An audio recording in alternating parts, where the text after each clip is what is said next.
헌법재판소에서 맞붙었던 윤석열 전 대통령이 홍장원 전 국정원 1차장이 어제 내란 재판에서도 설전해버렸습니다. 네, 법정에서 어떤 이야기들이 나왔는지 박성배 변호사와 함께 짚어보겠습니다. 어서 오세요. 안녕하십니까? 네, 안녕하십니까. 자, 조금 전에도 영상으로 보여드렸습니다만 윤석열 전 대통령이 증인과 직접 공방을 주고받았습니다. 이게 고성이 오가니까 재판장이 중지하기도 했는데 이례적인 장면이었죠.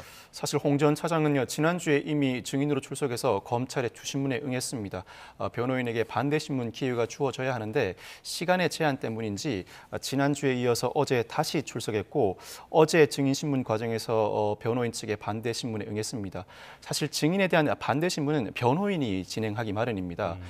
상황에 따라서 피고인으로부터 일정한 의문이 제기된다고 하더라도 변호인이 피고인으로부터 그 질문을 전달받아서 정제된 표현으로 반대 신문을 하기 마련인데 어제 증인신문 과정에서는 당사자인 윤 전 대통령이 직접 증인신문에 나섰습니다. 직접 증인신문에 나서다 보니 증인과 충돌은 다소 불가피한 측면이 있었고 홍 전 차장이 증인으로서 단순히 답변을 하는 수준에 넘어서서 반문을 제기하기까지 하자 고성에 이른 것으로 보입니다. 재판장이 이러한 고성을 말리는 모습을 보여줬는데 당사자인 피고인이 주된 반대 신문을 진행하고 증인과 다툼을 벌이는 모습, 흔히 볼 수 있는 광경은 아니라고 할 수 있습니다. 예. 결국에는 체포조 명단 지시 그리고 또 싹 다 잡아들여라 이런 발언을 중심으로 지금 공방이 벌어졌는데 결국에 이 부분이 내란 혐의의 쟁점이 되기 때문이겠죠?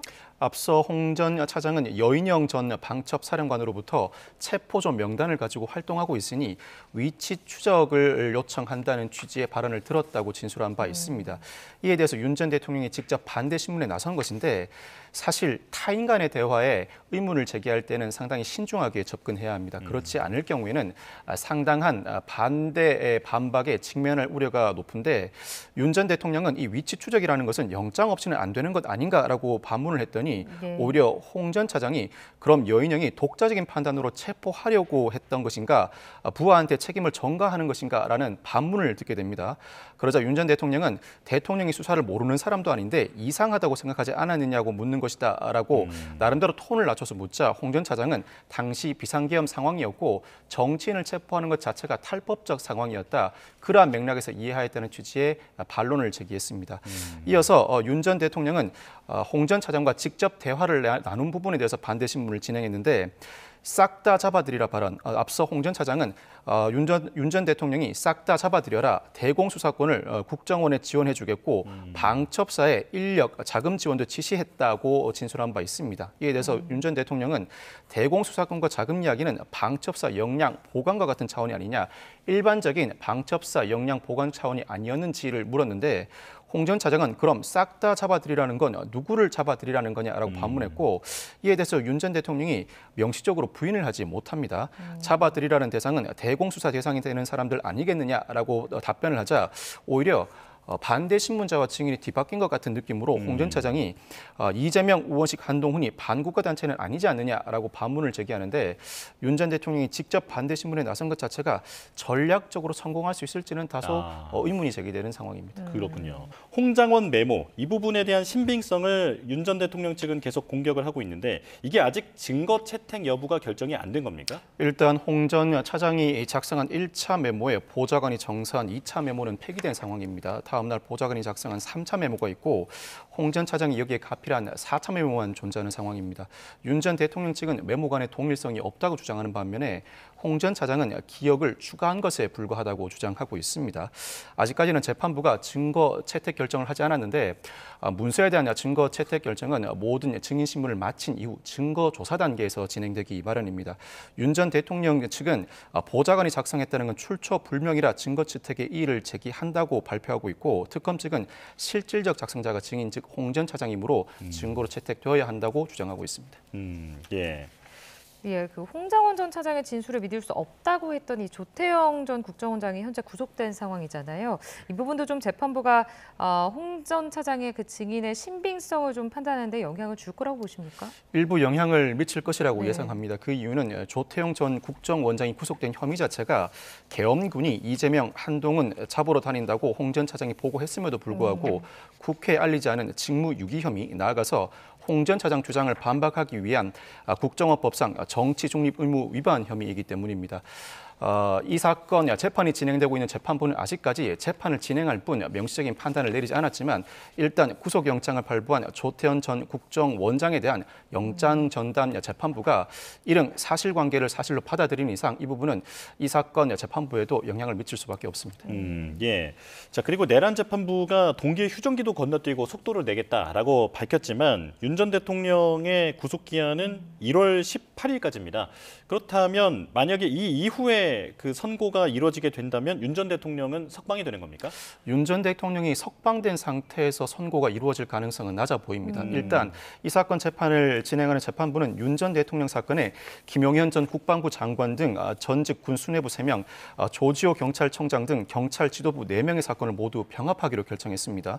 병합한 상태에서 내년 1월 중순쯤에 최후 변론을 3일간에 걸쳐 진행하고 이 일정에 따르면 2월 정도에 선고될 것으로 전망됩니다. 예. 병합하게 되면 윤 전 대통령 사건뿐만 아니라 김용현 전 국방부 장관, 조지호 전 경찰청장 등 모든 피고인들의 혐의가 일부 유기적인 관계에서 일목요연하게 한 번의 선고가 이루어질 수 있습니다. 그렇지만 윤 전 대통령의 구속기간이 1월 18일까지인데 이 구속기간은 이 사건으로 인해 구속된 것이 아니라 특수공무집행 방해 등 혐의로 구속된 사건입니다.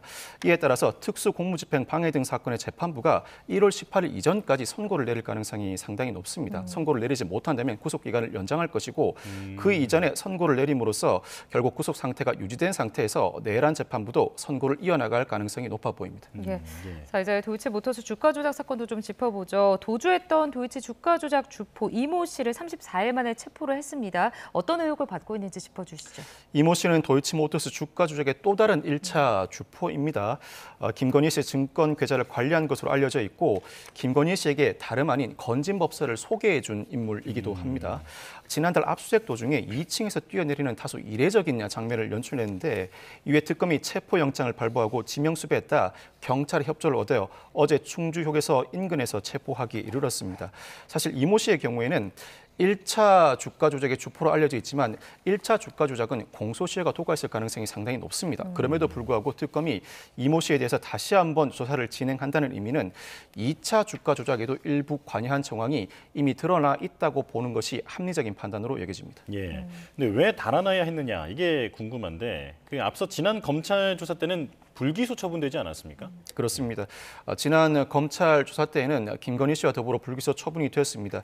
일부 의혹을 살만한 대목이 포착되기도 했지만 더군다나 1차 주포로서 김건희 씨의 계좌를 관리한 정황도 포착된 반면에 검찰은 여러모로 고의가 인정되지 않는다는 등의 사유를 들어서 모두 불기소 처분한 것으로 전망합니다. 그렇지만 이미 도주한 상황에서 체포되었습니다. 체포한 직후 관련된 조사가 이어졌을 것이고 이 상황에서는 특검이 곧바로 구속영장 청구를 할 수밖에 없습니다. 구속영장 청구를 하면서 이미 이 특검이 어느 정도 혐의를 두고 있는 2차 주가 조작과의 관련성, 혐의가 인정되는 사유들이 다소 소상하게 드러날 가능성이 높아 보입니다. 네. 간단하게 좀 최상병 특검 상황도 좀 짚어보겠습니다. 이제 수사 기한이 일주일 남았습니다. 오늘 수사 결과 마무리 좀 발표가 있는데 어떤 성과를 냈는지 좀 종합해 주신다면요. 일단 VIP 경로의 실체를 밝혀냈다는 부분, 나아가서 임 전 사단장을 구속함으로써 최상병 순직 사건의 주요 책임자를 가려냈다는 부분은 성과라고 할 수 있습니다. 그렇지만 이 사건은 최상병 순직 사건 외에도 수사 외압 의혹, 구명 로비 의혹, 모두가 수사 대상인데 전반적으로 수사가 상당히 아쉽습니다. 수사 외압 의혹과 관련해서는 이종섭 전 국방부 장관을 비롯한 군사보좌관, 검찰단장, 법무관리관, 김계한 전 사령관에 대한 구속영장 모두가 기각되었습니다. 즉 수사 외압 의혹과 관련해서는 향후 불구속 기소를 한다고 하더라도 재판 단계에서 상당 부분 혐의를 입증할 수 있을지 의문이 제기되는 상황입니다. 나아가서 구명로비 의혹과 관련해서는 별다른 혐의점을 발견하지 못한 상태에서 수사 외압 의혹의 정황 증거로만 관련 의혹을 제기할 수밖에 없어 보입니다. 알겠습니다. 여기까지 설명 듣겠습니다. 박성배 변호사와 함께했습니다. 고맙습니다. 감사합니다.